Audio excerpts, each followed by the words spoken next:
Hello friends, তো তোমরা সবাই কেমন আছো? আশা করি ভালো আছো। আর আমি তো অনেক ভালো আছি।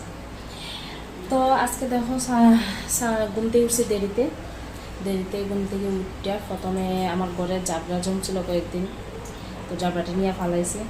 তো এইসব আর ভিডিও মেন কথা হয়েছে গিয়া এইসব করে যে অভ্যাস নাই, তো এটি করতে ভুলে যাই। তো দেখো আজকে আমার মেনুতে কী কী আছে। এখানে ভাত করে নিয়েছি, আর এখানে করতেছি ডাল, আর ডালটা করতেছি আম ডাল, কারণ এই গরমে আম ডাল খাইতে অনেক মজা হইব। আর আম ডাল খাইতে ইচ্ছা করতেছে এত গরমের। ডাল আর ভাতের সাথে এই দেখো কী করছে, উস্তা আলু পেঁয়াজ দিয়ে ভাজা আর ডিম আমলেট। আর কি তখন একজনের লেগে আর বেশি কিছু রাঁধতে এই দুপুরবেলা ভালো লাগতেছে না। খুব ফাইনালি আমি ভাত খাইতে বয়ে গেছি।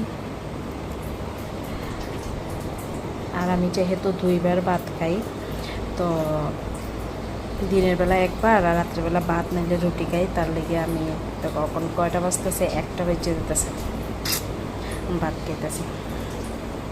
তো তোমার সাথে পরে আবার কথা হইব।